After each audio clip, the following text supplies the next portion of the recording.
In your view, what's wrong with private ownership of the means of production? We should not have relations of hierarchy, dominance, subordination, centralized control over the means of life, people who give orders. Private ownership applies all that? Yeah. How?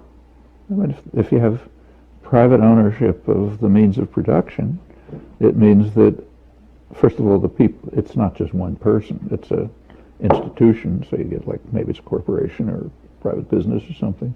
First of all, internally, it's essentially a totalitarian institution, almost necessarily. There's a group at the top, maybe a person or a group, they make the decisions, they give orders, people down the hierarchy get the orders, transmit them. At the very bottom, you get people who are permitted to rent themselves to survive. That's called a job, wage labor. And you get the outside community who's allowed to purchase what you produce, and of course they're very heavily propagandized to make them want to consume it even if they don't. So I mean, that's the nature of the system. It's kind of about as close to totalitarianism as you can imagine. Private enterprise works just the way Milton Friedman says. You give the worst possible service at the highest possible profit. That's what it means to be in the business.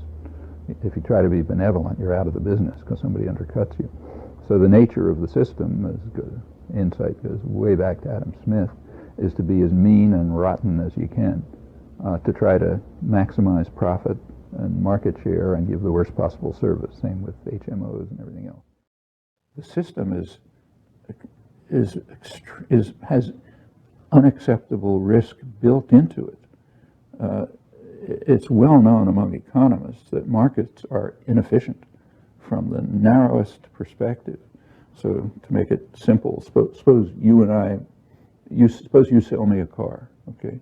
We may make a good deal for ourselves. We're not taking into account the effect on him. It's what's called an externality. And there's an effect. If you sell me a car, it increases gas prices, increases pollution, increases congestion, and that extends very broadly. These so-called externalities can be very large. Now, in financial institutions, it's far worse. They're in the business of taking risks. If they're well managed, they calculate the potential cost to themselves if there's a loss. But the important words are to themselves. They don't calculate in what's called systemic risk, the effect on the whole system if I make, if I go bust, and there's a huge effect. The result is that risk-taking is underpriced, meaning there's a lot more of it than there would be in a reasonable system. But in your role as CEO of a corporation, you are compelled to maximize profit and to ignore what economists call externalities, that is, the impact of your transactions on others. Well, that's why we have repeated financial crises ever since Reagan and Thatcher. The deregulation of the financial institutions means that the people who run them have to ignore what's called systemic risk, the risk that a transaction is going to bring down the system. And since you ignore it, you're increasing the probability of it, and therefore it repeatedly happens. So we repeatedly have financial crises, each one worse than the last. Markets are supposed to be magnificent because they increase your choices. Actually, they restrict your choices. You think about it for a minute. Suppose I want to get home from work at night. Okay, the market offers me a choice. I can have a Ford or a Toyota. It does not offer me the choice of a Subway. What I want, what's good for me, what's good for the environment, what's good for my children, but that's not offered in the market. Markets offer individual consumption. And the enormous stress on the importance of markets is part of the way to drive people towards looking for yourself, amassing as many commodities as you can, forget everything else. In fact, if you think about it, every one of you has taken an economics course or read about it, then you know what markets are supposed to be. Markets are supposed to be systems in which informed consumers make rational choices, right? I'm sure every one of you has turned on a television set.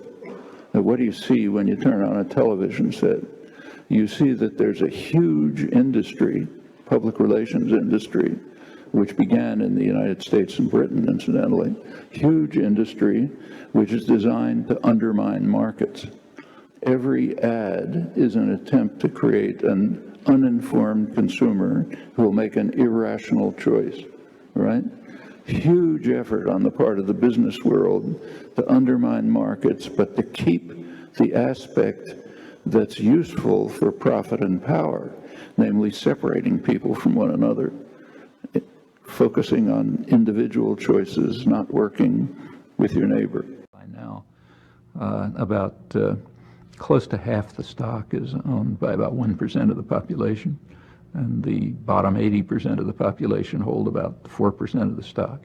And it's always, and the corporations are interlinked, like a bank will own a big piece of one corporation. I mean, it's a massive system of highly concentrated power, given the rights of immortal persons, but without the responsibility of persons. These are amoral institutions. In fact, they are private tyrannies which are amoral and required to be amoral. They move towards, so they want to avoid monopoly because then they get public service requirements, but they want to be very limited. So just a few of them, which can have what are called strategic alliances. They can effectively act together.